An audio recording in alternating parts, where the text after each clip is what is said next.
알아도 쓸데없고 몰라도 상관없는 일상의 소소한 지식을 이야기합니다. 한량의 지식놀이터 55번째 방송 시작합니다.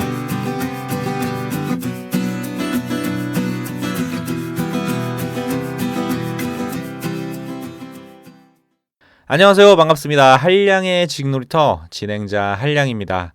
오늘은 자기계발에 대한 이야기 나눠보도록 하겠습니다. 오늘의 주제, 능숙함의 덫. 성공한 사람들이 자신의 인생을 망치는 이유. 저는 평소에 수많은 자기계발서를 읽으면서 느낀 게 있습니다. 이미 큰 성공을 거둔 사람들이 오히려 더 많은 시간을 자기계발에 투자한다는 건데요. 그들에겐 마치 성공이 인생의 최종 목표가 아니라 인생의 출발점인 것처럼 말이죠. 하지만 보통 사람들은 한 번의 성공에 꽤 오랜 기간 심취해 살아가는데요. 어르신들에게 자주 듣는 왕년애라는 말과 나 때는 말이야로 대표되는 꼰대 말투는 과거의 영광에서 벗어나지 못하는 그들의 현재를 보여주기도 합니다. 우리는 때때로 자신도 모르는 사이에 과거 성공의 의지에 현재를 살게 되는데요. 과거의 습관, 루틴, 그리고 비슷한 기술들을 반복하게 되고 점점 다른 새로운 것을 받아들이지 못하는 현상이 나타납니다. 그리고 이런 현상은 서서히 자신의 인생을 망치게 된다고 하는데요. 그래서 오늘은 성공한 사람들이 자신의 인생을 스스로 망치게 되는 능숙함의 덫에 대한 이야기 나눠보겠습니다. 능숙함의 덫이란 무엇일까? 원래 하던 일을 능숙하게 하면 할수록 새로운 변화에 대해 기피하고 기존 방식에만 의존하는 현상을 우리는 능숙함의 덫이라고 부릅니다. 내 과거 경험뿐만 아니라 그때의 삶의 원칙, 아이디어, 그리고 과거의 사고방식들이 앞으로도 자신을 계속해서 미래의 성공과 올바른 판단으로 이끌어갈 거라는 잘못된 믿음인데요. 그럼 왜 우리는 이런 잘못된 믿음에 빠지는 걸까요? 평소에 우리는 무엇을 하든 주변 상황을 합리적으로 분석하고 자신의 행동과 결정이 가져올 효과를 철저히 검증해야 하는데요.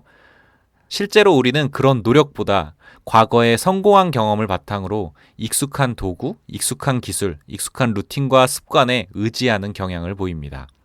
여러분은 어떠신가요? 무슨 일을 할 때 잘하고 익숙한 방법과 생소하고 새로운 방법, 이 두 가지 방법 중에 여러분은 무엇을 주로 선택하십니까? 보통 많은 사람들은 자신이 잘하고 익숙한 방법을 더 많이 선호하게 되는데요. 자신도 모르게 능숙함의 덫에 빠질 위험이 있는 겁니다. 익숙하고 잘하는 것일수록 우리는 의심하지 않고 맹목적으로 따라가기 때문입니다. 조직 컨설턴트이자 작가인 데니얼 김은 이런 말을 했는데요. 능숙함의 덫은 우리가 이미 해왔기 때문에 당연히 익숙한 그 방식을 반복함으로써 우리의 성장을 막는다. 능숙함의 덫은 우리의 눈을 가린다. 능숙함의 덫에 빠지면 우리는 주변 상황을 제대로 보지 못하게 됩니다. 과거의 성공이 우리의 눈을 가리는 건데요. 과거 여러분은 무언가를 너무 잘해서 성공했을지 모르지만 그 무언가를 너무 잘한다는 것은 때때로 우리를 의미 없이 반복되는 일상에 갇히게 합니다. 그리고 그런 상황에서 우리는 변화를 쉽사리 느끼지 못하는데요. 그에 대해 조직 컨설턴트이자 작가인 데니얼 킴은 이런 이야기를 합니다.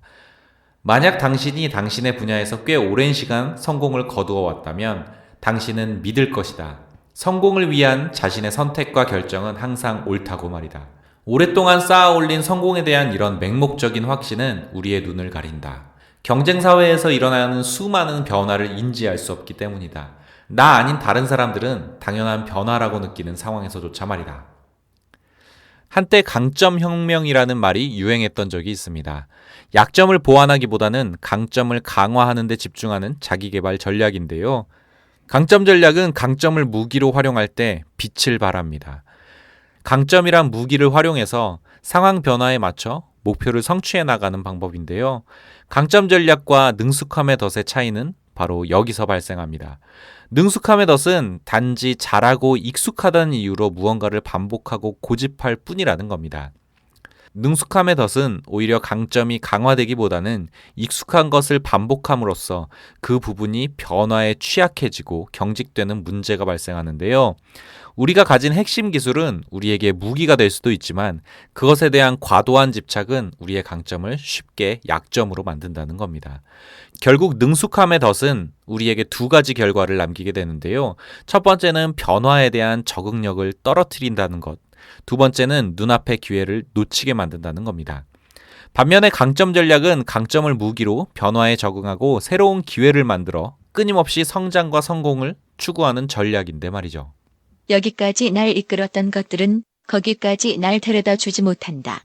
그럼 우리가 능숙함의 덫에 빠지지 않고 계속 앞으로 나아가기 위해서는 어떤 노력을 해야 할까요?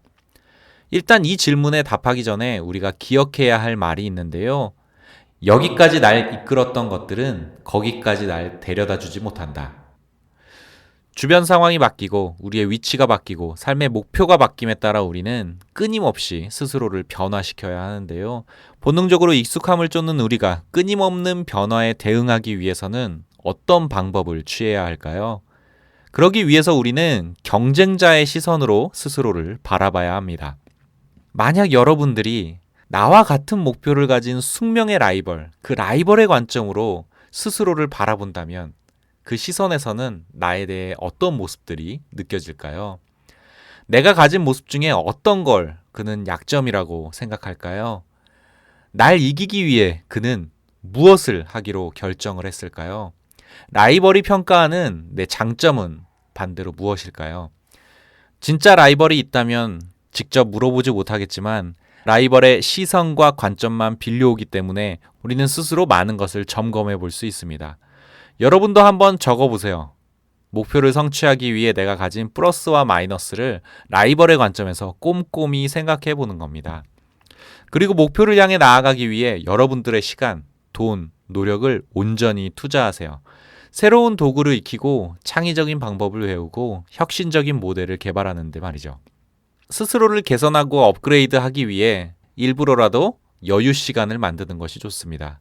그런 노력은 여러분의 성공과 행복을 가장 오랫동안 유지하는 데 도움을 준다고 하는데요.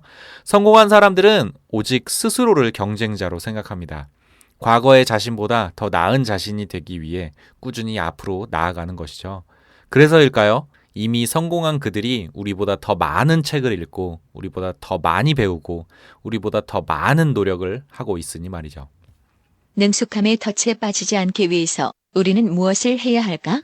능숙함의 덫에 빠지지 않기 위해 우리는 자신을 항상 의심하고 스스로에게 질문하고 그 질문에 스스로 또 답해야 합니다. 곧 스스로에게 깨어 있어야 한다는 건데요. 내가 가진 인생의 선입견과 편견들, 일과 경력에 대한 경험과 관성, 그리고 성공이란 스스로에게 어떤 의미를 갖는지 끊임없이 자신에게 물어보는 것이 좋습니다. 진짜 성공한 사람들은 그들이 만들어내는 결과를 객관적으로 측정하고 평가하는 데 시간을 들인다고 합니다. 그리고 객관적인 측정과 평가는 곧 합리적인 분석을 가능하게 하는데요. 우리의 과거는 현재의 결과를 설명합니다. 내 과거 행동과 전략은 얼마나 효과가 있었나? 최종 결과는 무엇인가? 그 방법이 효율적이었나? 매달, 매분기, 매년 평가해 보는 건데요. 스스로에 대한 정기적인 리뷰와 피드백은 현재 상황을 뚜렷하게 보여줍니다. 지금 무슨 일이 진행되고 있는지, 앞으로 무엇을 개선해야 하는지, 그리고 우리가 조심해야 할 것은 무엇인지 같은 것들을 말이죠. 결론. 오늘은 능숙함의 덫, 성공한 사람들이 자신의 인생을 망치는 이유에 대해 이야기해 보았는데요. 지속적으로 변화하고 살아 움직이는 역동적인 세상에서 과거 성공에 매몰되어 잘하는 것과 익숙한 것에만 집착하는 것은 새로운 기회를 날려버리는 일입니다. 성공과 지속적인 성장을 위해서는 끊임없이 자신을 괴롭혀야 한다고 하는데요. 성장한다는 것은 과거의 나 자신을 넘어서는 새로운 나로 다시 태어나는 것입니다. 힌두교 최고의 신인 시바시는 파괴의 신인 동시에 창조의 신인데요. 파괴와 창조가 함께하는 것은 모순이라고 생각하시는 분들도 많을 겁니다. 사실 창조와 파괴는 같은 말입니다. 기존의 것을 파괴해야 새로운 것을 창조할 수 있으니까 말이죠. 한량의 지식놀이터 55번째 방송은 여기까지고요. 저는 다음 시간에 뵙도록 하겠습니다. 그럼 들어주셔서 감사합니다. 안녕 뿅!